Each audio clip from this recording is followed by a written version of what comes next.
বাংলাদেশে যদি স্থায়ী সরকার ব্যবস্থা না থাকে তো সেক্ষেত্রে ভারত এবং আওয়ামী লীগ তো এমপিদেরকে টাকা পয়সা দিয়ে কিনবে এবং বাংলাদেশ যাতে কোনোভাবে এগিয়ে না যেতে পারে এই জন্য ভারত সবসময় চক্রান্ত করবে।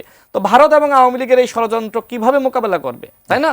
গণ অভ্যুত্থানের পরে তো এখন শুধুমাত্র আওয়ামী লীগকে ট্যাকেল দেওয়া লাগতেছে না, এখন তো নিজেদেরকে নিজেরা ট্যাকেল দেওয়া লাগতেছে। আমরাই তো নিজেরা আসলে হাসিনার পাতানো পথে আমরা পা বাড়াচ্ছি না।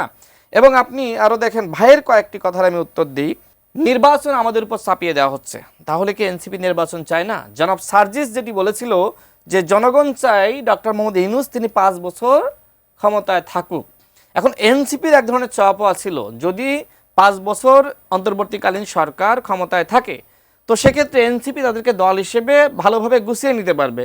তারা সাংগঠনিকভাবে আসলে শক্তিশালী হতে পারে নাই, যেটা তারপরেও দেখি যে সরকার তাদেরকে তৃতীয় অবস্থান দেয়। এখন আমার কাছে আসলে তার কাছেই প্রশ্ন যে নির্বাচন কি আসলে তাহলে আপনারা চান না? সংস্কারের সবথেকে গুরুত্বপূর্ণ উপাদান, আমি আবারও বলছি, সবথেকে গুরুত্বপূর্ণ উপাদান 1 নম্বর উপাদান হলো নির্বাচন। বাংলাদেশে মনে করেন যে আপনি সবকিছু ব্যর্থ হয়ে গেল, কিন্তু ডক্টর মোহাম্মদ ইউনূস যদি একটি সুষ্ঠু নির্বাচন জাতিকে উপহার দেন তারপরে এদেশের জনগণ তাকে মনে রাখবে। এই যে সংকট বাংলাদেশে 16 বছরে যে ফ্যাসিবাদতন্ত্র কায়েম হলো এর মূল সমস্যা কোথায় ছিল? যে নির্বাচনী ব্যবস্থা ধ্বংস করা হয়েছে।